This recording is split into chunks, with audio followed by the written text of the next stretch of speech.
Hi, it's me again, Vargas Landscaping. I am here in this beautiful path in here. We have here a very nice arbor.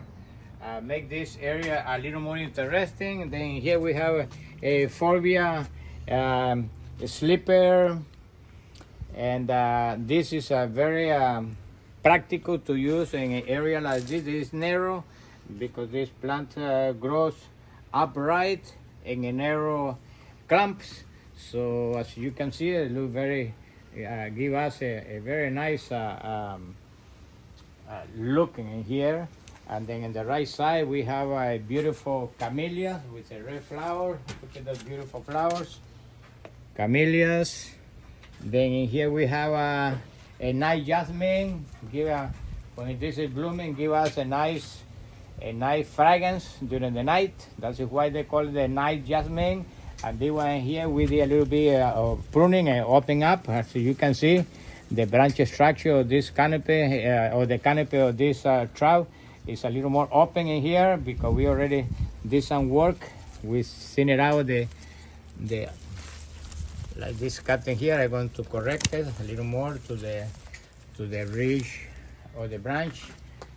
Here you can see where we open up this branch structure in here also. So the whole canopy is a little more has more air circulation. We have here a hibiscus. This is a salmon hibiscus. Also, we open it up so give more room for the branches to grow horizontal. How do you keep it? How do you keep it off the path? To keep it off the path, we just cut the longer branches like you saw in here, and then we leave the shorter branches in here, and this has to be maintained twice a year. We have here a beautiful white camellia also in here. We also did a little bit of opening up on the canopy to keep the plant, make the plant a little more ornamental or more static. And also you can see better the main branch structure of the trout. As you can see in there, it's a beautiful branch structure. And then we have one more nice jasmine in there. So with this, and then look at this beautiful path with DG and broken concrete. It's very broken concrete. It's very practical to use in situations like this in here. So it looks beautiful in here. Be careful. Then in here we have another jasmine, nice fragrance. And in here in this side we have heliotropes, the purple and the white one. Then in here we have a grewia as a spalier in here. Now it's more like a haze. And then we have also another jasmine in there.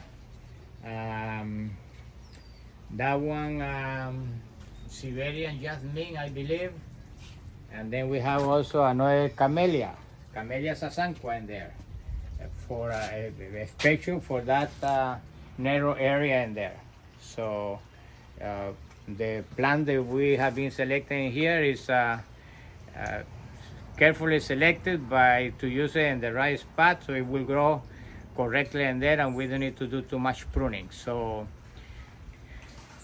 I hope that this video you can appreciate some of this or learn from that a little bit. And then if you have any question about the plant material you see in here, please send me a message or give me a call, 714-420-5566. See you next time. Hasta la vista, mi amigo. Pura vida.